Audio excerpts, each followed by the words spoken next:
Eh bien, écoutez, merci Lise. Je vous en prie, tout le plaisir a été pour moi. Bon, à bientôt.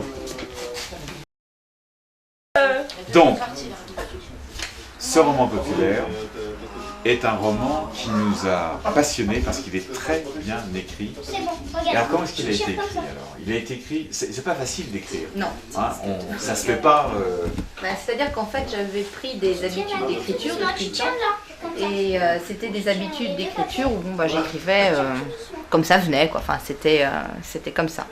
Et puis, quand on s'est rencontrés et qu'on a commencé à parler effectivement du roman de Marjolaine, c'est vrai que Michel Champandal m'a dit mais il faut un plan quand on écrit, le plan est ton ami, il faut bien voir où tu vas, etc. Et c'est vrai qu'au départ, c'est pas facile. J'avais un peu l'impression d'être dans un carcan, de ne pas pouvoir évoluer, d'être obligée d'écrire ce qui avait été prévu dans le plan. Puis en fait, on se rend compte que non, on peut faire ce qu'on veut, même s'il y a un plan, et on peut le faire évoluer en cours de route, et finalement, ça se passe pas si mal que ça. Alors, le plan, en fait, ça veut dire qu'il n'y a pas d'écriture qui puisse être libre. C'est-à-dire que l'écriture, tous les écrivains procèdent ainsi. Elle se fait à partir d'une trame, d'un plan. Et c'est, en fait, on s'aperçoit qu'au début, ça peut être contraignant, mais après, ça devient libérateur. C'est-à-dire que tu as réussi à faire évoluer ton livre vers une fin heureuse, en l'occurrence. Il y a des épisodes qui ne le sont pas. Ah non. Et alors, ce qui est intéressant, c'est que c'est la même chose que dans... Enfin, je veux dire, c'est identique au processus de la littérature même et du roman. C'est-à-dire que tes héros, ton héroïne et ton héros, ils ont une situation à la fois sociale, d'ailleurs, une cachée pour l'un, évidente pour l'autre. Et donc, ils ont un état d'esprit qui n'est pas du tout le même à la fin. C'est-à-dire qu'il y a une métamorphose pendant... C'est-à-dire que c'est vrai que c'est ce qui me semble important, c'est que finalement un roman c'est une aventure, c'est quelque chose qui pourrait arriver, parce que pour moi ce qui est important c'est aussi qu'on y croit. C'est-à-dire que je crois que une des plus belles remarques qu'on pourrait me faire, ce serait vraiment j'y ai cru, son histoire elle pourrait être vraie et j'y ai cru, quoi. Et donc en fait je pense que comme c'est une aventure, on sort changer de cette aventure. Donc au départ effectivement on est dans une situation de départ telle qu'on est, et puis au fil du roman on évolue, on vit de nouvelles choses, et à la fin on n'est pas tout à fait le même qu'au début. Et je crois que c'est en ça où on peut se dire, on peut y croire, parce que je crois que c'est aussi ce qui nous arrive dans la vie de tous les jours.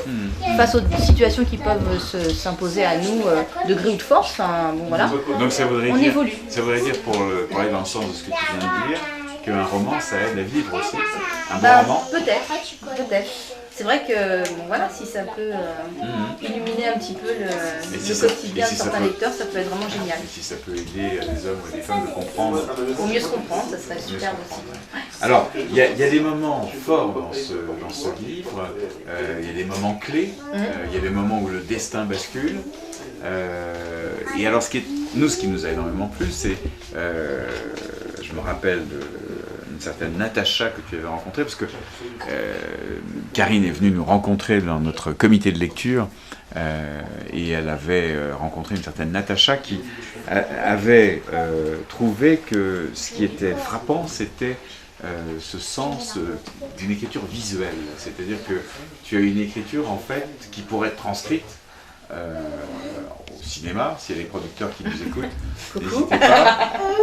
C'est vrai qu'elle est très visuelle, cette écriture. Mais en fait, c'est parce que j'écris ce que je vois, en fait, tout simplement. C'est-à-dire que je visionne la scène vraiment, un peu comme un cinéaste, c'est-à-dire que j'ai l'impression d'être à la place de la caméra et de tourner autour des personnages, de me placer à certains endroits dans la scène. Et puis après, je raconte tout simplement ce que je vois du point de vue où je suis.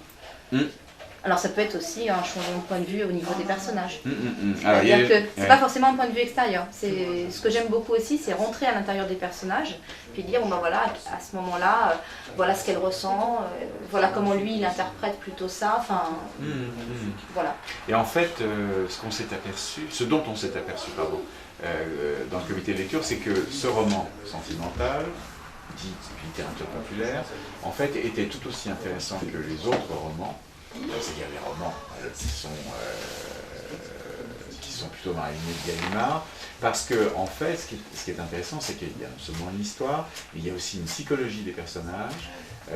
On se retrouve aussi face à des situations rocambolesques, il y a des retournements de situation. Je pense notamment à une crêperie, mangeant des crêpes. Bon. Et je voulais savoir, il y a un plaisir aussi, il y a un plaisir à la lecture. Est-ce qu'il y a eu un plaisir à l'écriture aussi? Ah, c'est une jubilation. C'est une jubilation l'écriture?